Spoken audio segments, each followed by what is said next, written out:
चंदन और झरही नदी का बढ़ा जलस्तर, गांव तक पहुंचा पानी। जिलाधिकारी ने निरीक्षण कर लिया जायजा। पड़ोसी राष्ट्र नेपाल के पहाड़ों में लगातार हो रही बारिश से नेपाल की नदियां उफान पर हैं, जिससे नेपाल समेत भारतीय क्षेत्र में बह रही चंदन और झरही नदी आज लाल निशान को पार कर गई, जिससे नदी से सटे कई गांव खतरे के जद में आ गई हैं। वहीं कई गांव में पानी घुसने लगे हैं, जिसकी जानकारी मिलने के बाद जिलाधिकारी अनुज झा और पुलिस अधीक्षक सुमेंद्र मीणा सहित कई अधिकारियों ने ठूठीबारी और बरगदवा क्षेत्र का जायजा लिया। साथ ही सिंचाई विभाग और तहसील प्रशासन को जरूरी निर्देश दिए। जिलाधिकारी अनुज झा आज दोपहर में बकुलडीहा पुल सहित जिगनीहवा गांव पहुंचे, जहां स्थिति का जायजा लिया। उसके बाद उन्होंने बरगदवा क्षेत्र का भी दौरा किया। बता दें कि क्षेत्र में बारिश होने से उमस भरी गर्मी से राहत मिला है। साथ ही धान की फसल को संजीवनी मिल गया है, जिससे एक तरफ किसान खुश हैं, वहीं दूसरी ओर उफनाई नदियां धान की फसल को खराब करने में लगी हैं। साथ ही कई गांव में तबाही मचा रही है। इस बात को लेकर ग्रामीण काफ़ी हताश महसूस कर रहे हैं। बारिश के लगातार होने से ठूठीबारी का बुरा हाल है। हर तरफ से पानी का खतरा बढ़ता दिख रहा है। क्षेत्र के राजाबारी, ठूठीबारी, सड़कावा, अराजी बैरिया, मरचावा और धर्मौली के बीच में झरही नदी के बांध से धीरे धीरे रिसाव हो रहा है। गांव में पानी भरने की सूचना पर सुबह में एसडीएम शैलेंद्र कुमार गौतम के निर्देश पर तहसीलदार और नायब तहसीलदार भी ठूठीबारी पहुंचे थे, जहां उन्होंने बाढ़ की स्थिति का जायजा लेकर जिला प्रशासन को सूचना दिया था। वहीं जानकारी मिलते ही जिलाधिकारी भी मौके पर पहुंचकर जायजा लिया और अधीनस्थ कर्मचारियों को जरूरी निर्देश दिए हैं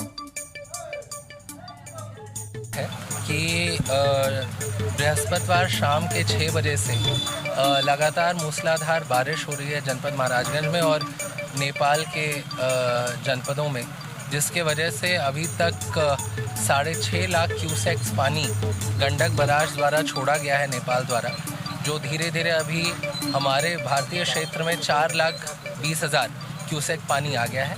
इसके अलावा प्यास नदी, चंदन नदी और महाव नाले का भी स्थिति आप देख रहे हैं।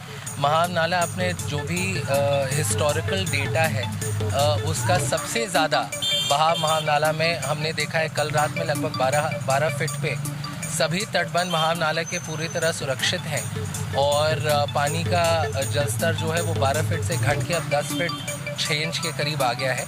चंदन नदी में एक जगह जिगनावा में तटबंध ब्रीच होने की बात हुई थी। कप्तान साहब और मैं स्वयं गए हैं मौके पे। वहाँ पे गनी बैग से तटबंध सिक्योर किया जा रहा है। किसी के भी घर में पानी घुसने की सूचना नहीं आई है।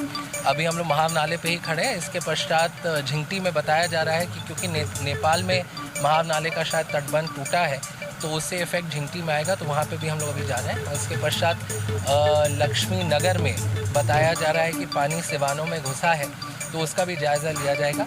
सभी प्रशासन और पुलिस की टीम्स मोबिलाइज्ड है। एसडीआरएफ भी सोहगी बरवा में है। फ्लड पीएसी यहाँ पे चंदन नदी के लिए हमने रखी हुई है। सभी मेडिकल सुविधाएं, पशु चिकित्सालय वाली सुविधाएं आदि भी हम लोग मेंटेन कर रहे हैं। जो भी राहत कार्य होंगे, फसल नष्ट हुए होंगे या अगर किसी का झोपड़ी या अर्ध पक्का मकान या पक्का मकान को कोई क्षति पहुंची होगी, तो उसकी भी कार्रवाई त्वरित गति से कराई जाएगी। पूरा जिला प्रशासन और पुलिस प्रशासन तट पर है।